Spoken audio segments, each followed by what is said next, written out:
తీసుకోకపోతే సేవకుడు అడుగుతాడేమో, తీసుకోకపోతే సేవకురాలు అడుగుతారేమో అన్నట్లుగా ఆనవాయితీగా నువ్వు తీసుకున్నావంటే దీవించబడవు.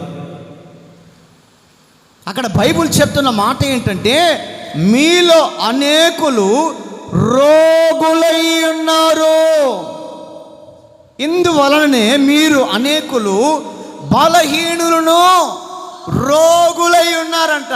ఎందుకయ్యా మేము బలహీనులైపోతున్నాం, ఎందుకయ్యా మేము రోగములుగా మార్చబడుతున్నామంటే, నీవు పశ్చాత్తాపపు కన్నీళ్లతో ప్రభు బలలో పాలు పంపులు పొందట్లే. నీ అతిక్రమాలను ఏమండి దాచిపెట్టుకుంటున్నావు కానీ విడిచిపెట్టట్లే.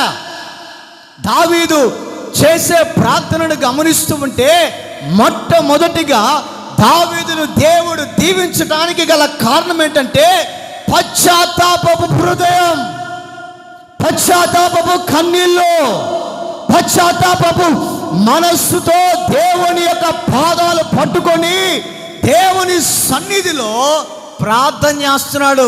నా దోషములు, నా యొక్క అతిక్రమములు తుడిచివేయి. దేవుని మందిరానికి వచ్చి మనము కూడా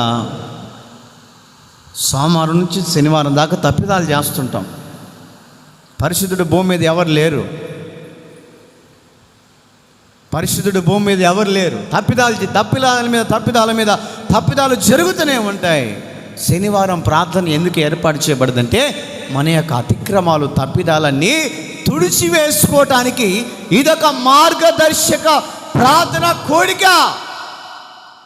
ఆ విషయం తెలియక శనివారం ప్రార్థన ఉండదు, శుద్ధీకరణ ఉండదు, మారు మనసు ఉండదు, కన్నీళ్ళు విధానం ఉండదు, పశ్చాత్తాప విధానం ఉండదు.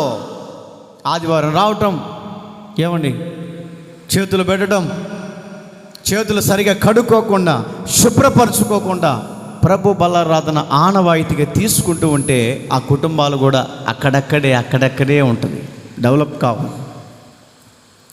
పరిశుద్ధంగా ఉండి, నీతిమంతులుగా ఉండి, అన్ని విధాలుగా దేవుని సన్నిధిలో నమ్మకంగా ఉండి, అన్ని విధాలుగా దేవుని సన్నిధిలో ఏమండి దేవునికి ఇవ్వవలసిన